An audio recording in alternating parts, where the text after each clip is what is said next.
The storefront's blocked. Come on, Wake. Let's go around. We can meet him in the back.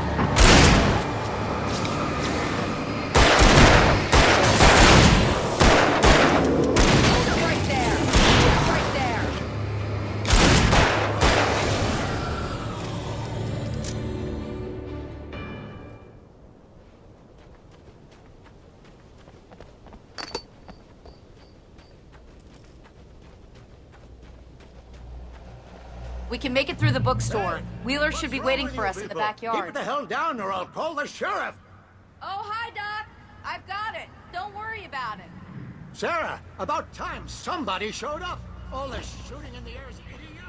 One of these days they'll kill somebody. And over Deerfest. I know. Go back to bed.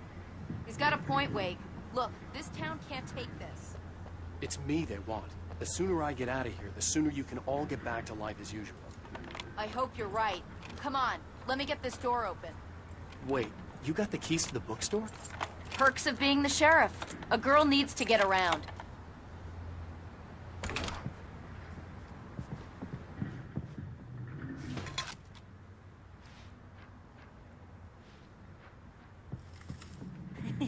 They're really taking advantage of your presence here, Wake. I heard they're selling a lot of your Alex Casey books. Right now, I'm not a big fan of my own writing.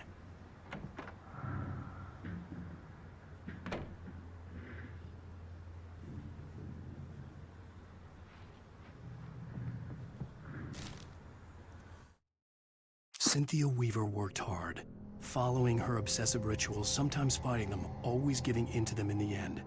She haunted the halls of Bright Falls' abandoned power plant. She marked her caches with light-sensitive paint that could only be seen by eyes that had been touched by darkness and saved by light like she'd been.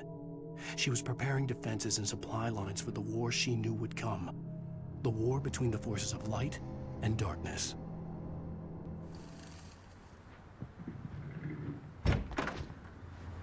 I don't see Barry. Look! Wait! Maybe that's him. That's the way to the chopper.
Barry got back to his feet inside the Bright Falls General Store and dusted himself off.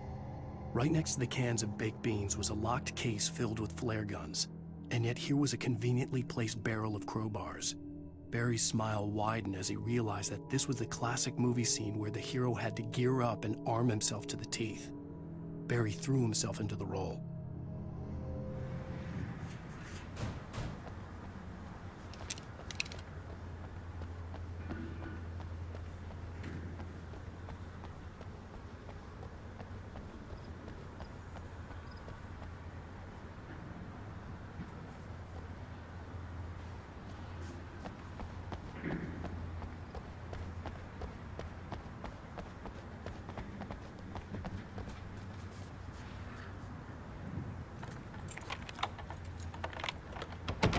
I'm gonna give Pastor Howard a piece of my mind about this lock. Ugh, I told him to get it fixed.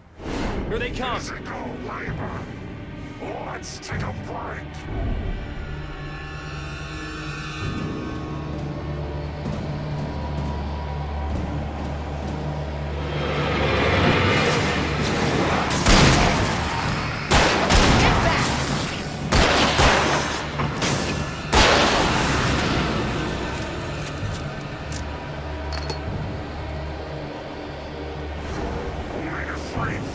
Acids are good for your heart.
Okay, it's open.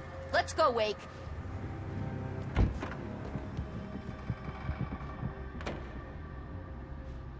Wow. We keep them lit all night long on the night before Deerfest. Why?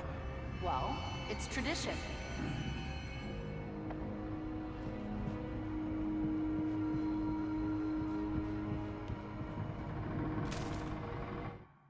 For it to be free, the Dark Presence needed the writer to finish the story. Again and again, the story let it get frustratingly close to the writer without letting it capture him. It was bound by the events depicted in the manuscript, but it could pursue the writer indirectly, put others on the task, and stop those who would help him. It took over everything in its path, made them its puppets, and sent them after Alan Wake.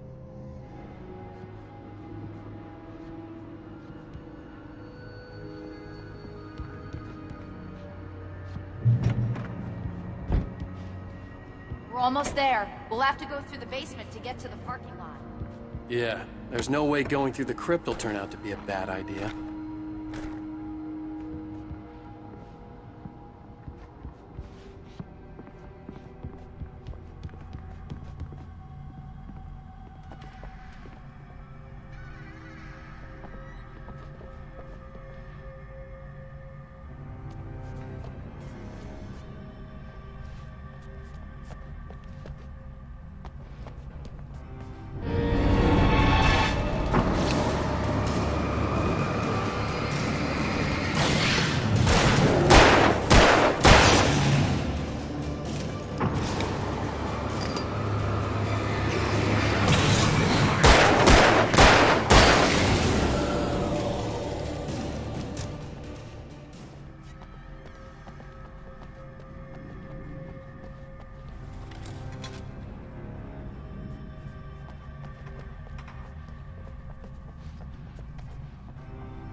Guess that one saw the light, huh?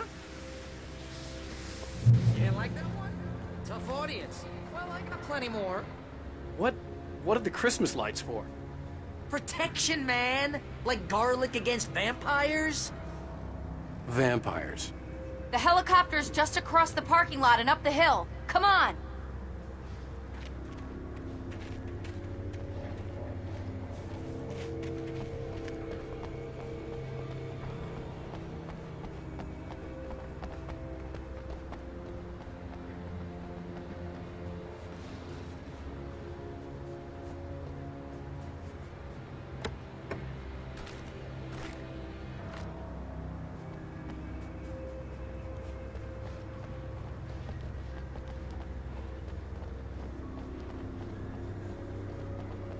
The Bright Falls General Store is now my favorite place in the entire world. See this headlamp? It's like a superpower. I can just look at one of those things and they die. It's my flaming eye of Mordor. I wish I didn't say that. Yeah. Hey, I want a headlamp. Last one. Bastard. Alice had screamed until she had no voice left to scream. Around her, the darkness was alive. It was cold and wet and malevolent and without end. She was a prisoner, trapped in the dark place. The terror would have burned her mind out, but one thing made her hang on. She could sense Alan in the dark. She could hear him. She could see the words he was writing as flickering shadows. He sensed her too. He was trying to work his way to her.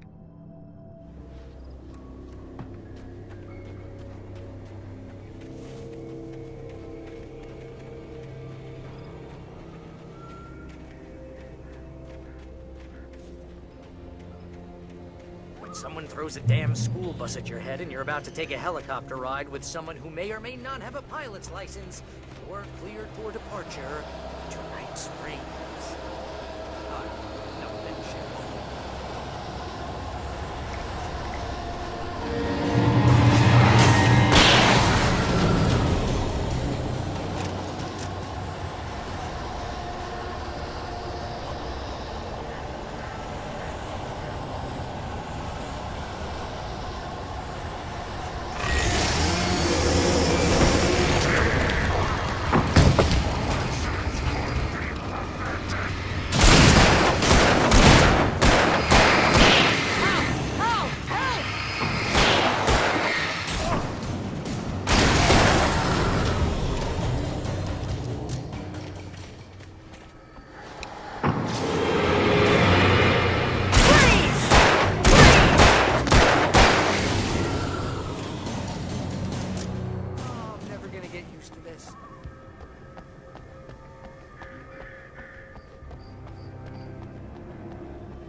The helicopter's just up ahead. I'll need a while to prep for takeoff. Don't take too long. I want to get out of here.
put an end to this. Just get me to Weaver, Sheriff. You're taking a big chance on a local crazy lady, Al.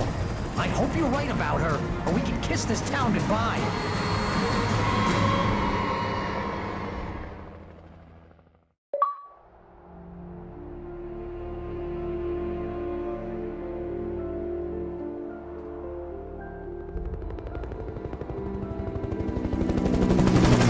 I hope you know how to deal with this, Wake. I guess you New Yorkers are used to rough situations like this. Right. The city's a war zone. King Kong, mutant alligators, and Alex Casey shoots the place up every weekend. Look, I never even carried a gun until a couple of days ago. Well, my dad used to be a cop there. Tells some pretty wild stories. Stuff like this? No, just normal bad stuff. Kinda like your books, Wake. I used to tease Dad that he was just like Alex Casey. You've read me. Oh, sure. You're a pretty good writer. A little heavy on the metaphors, maybe. Nobody's ever said that before. We're coming up on the power plant. See the lit building over there? And that's the dam further up the river. I can't land here. I'll take her down the road across the river. Just get me there, Sheriff.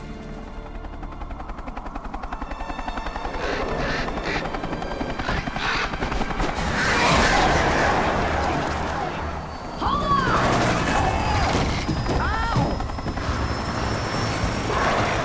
Son of a bitch!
I had to do something about the chain for the door to open.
And here's a new song from a band that they always remind me of our local rock legends, the Old Gods. I couldn't tell you why. I guess it's just, one of those things. Anyway, here's Poets of the Fall and their latest single, War. This is good work.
power plant glowed in the night. It was close, but I had to find a way across.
Making her way through the water pipe alone, Cynthia was angry at the rider. Foolish young man, taking unnecessary risks. And the way he broke the rules. Didn't he understand what was at stake?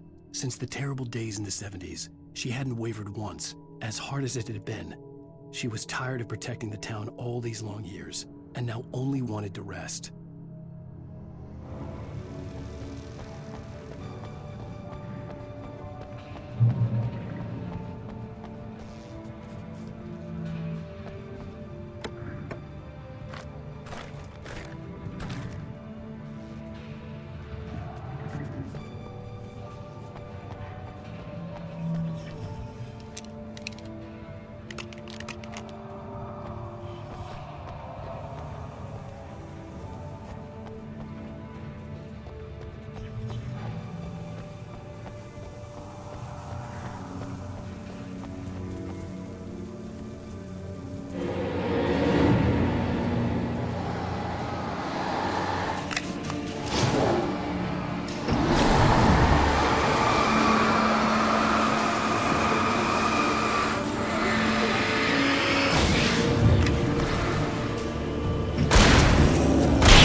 story I had written in the cabin had come true. Touched by the dark presence, I had written a horror story, but the end was still missing. The story was incomplete, and the last unfinished page of the manuscript still sat in the typewriter in the cabin study. If I could get back there, if I could read the page, then I could write my own ending to this story and save Alice.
Episode, an absence of creativity. Hello, Martha. What did you want to show me? Oh, Lydia, thank God you're here. Please, it's in the basement.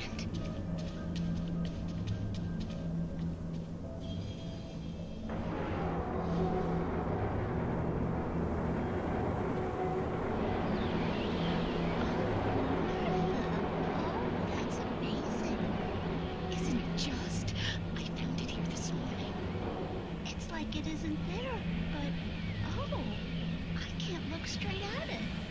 Yes. I'm sorry about that. How did you get here? Well, I'm trying to work. Did you put this thing here? In a way. To be more precise, I put everything here but that. Really? But what is it? I guess the temptation is to call it home, but it's really an absence, a profound lack of reality. In Martha's basement? Yes, I was doing so well, too. I came up with 2 old ladies and put something really weird in the basement. It was a great start, but I'm completely blocked now. I can't imagine what I was up to. Well, surely it's just an ordinary basement. Is it? Why did you call your friend here, then? Well, I don't know. Oh, well. Couldn't you just ignore it? Oh, no, I don't want that. It would probably turn into a plot hole. Might be one already. Could sink the whole enterprise. Oh, my. Listen, ladies, not to be rude, but I'm really not at all sure where I'm going with this, and you're just not helping. You should just go back upstairs for a cup of coffee while I try to figure out what I'm up to. Well, if you think that's best. Maybe I should just stop here. Or is that too moronic? Is that too moronic? Indeed. Who can tell? It's a fine line between the stupid and the sublime. Strange.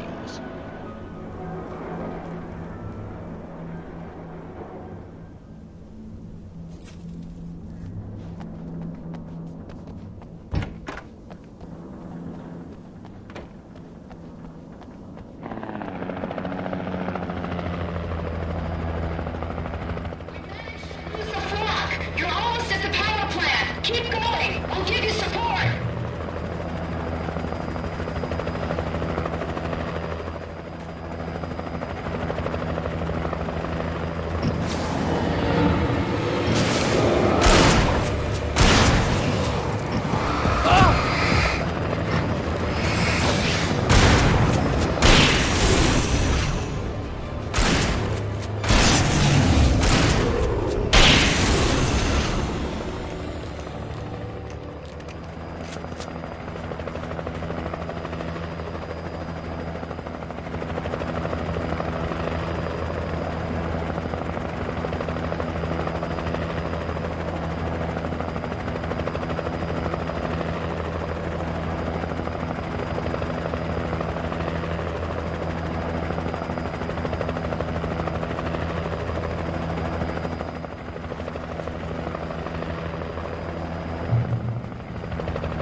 I recognized the logo on the power plant sign. I'd seen a version of it painted all over the area, signifying hidden caches of supplies.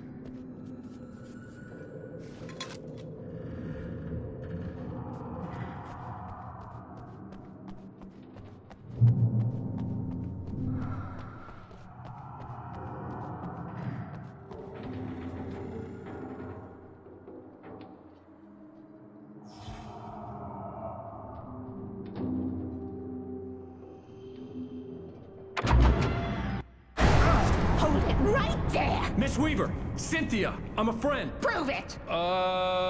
You knew Zane, Thomas Zane. You're the Lady of the Light in the song. You can help me. About time. Young man, I've been waiting a very long time for you.